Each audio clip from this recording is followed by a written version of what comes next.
In this lecture, we are going to talk about logical operators. So logical operators, as we have discussed in the theoretical section, are the AND logical relationship. So this is the AND logical relationship. We have the OR logical relationship. We have the exclamation mark where we can negate a given logical statement.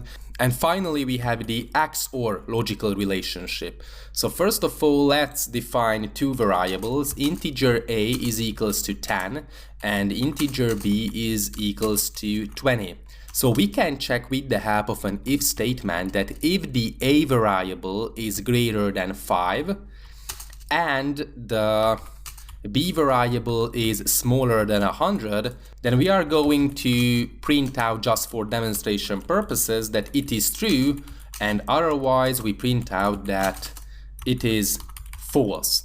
So if we save the application and run it, of course we get true as the result because a is greater than 5, the value of a is equals to 10, 10 is greater than 5, and the b value, which is 20, 20 is smaller than 100. So because both of these statements are true, that's why the AND logical relationship is going to be true. By the way, you can search for the AND logical table. So as you can see, true and true is equals to true, true and false is equals to false, false and true is equals to false, and false is equals to false. So what does it mean? That if we want to print out true, then we have to make sure that both of the statements are true. If one of the statements is not true, for example, b is equals to 200, because b is not smaller than 100, that's why this logical value is false, this logical value is true, but true and false is equals to false. So if we save and run it,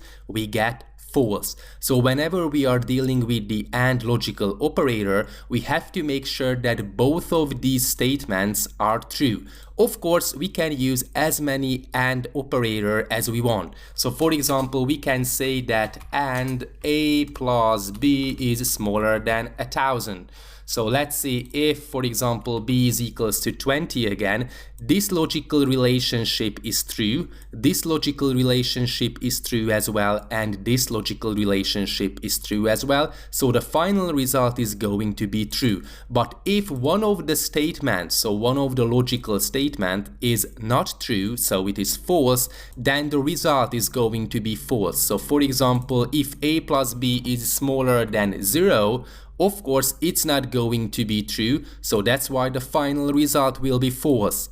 Okay, so that's all about the AND logical operator. Let's take a look at the OR logical operator. So the OR logical operator is something like this. We can search for the OR logical table. Okay, sorry for that, a typo. So this is the OR logical table. As you can see, if both of the statements are true, then the result is true. True false is equals to true, false true is equals to true, and false false is equals to false. So for example, we say that if a is greater than 5, it is true, b is smaller than 100, so that's why the result is going to be true as well.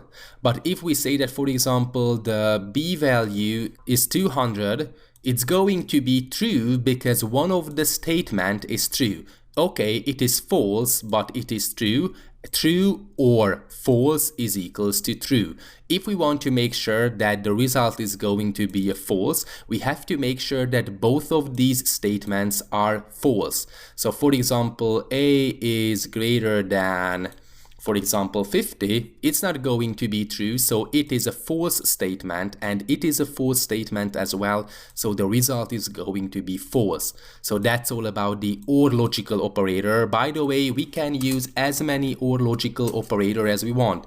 A minus b is smaller than minus 10. If we save it and run it, it's going to be true because it is false, but this statement is true. A minus b is 10 minus 200, which is minus 190. It is smaller than minus 10. So because one of the statements is true, that's why the final result will be true. Then we can use the negation, which is the exclamation mark. So we can say that if a is not equals to 10, then we print out true, otherwise we print out false.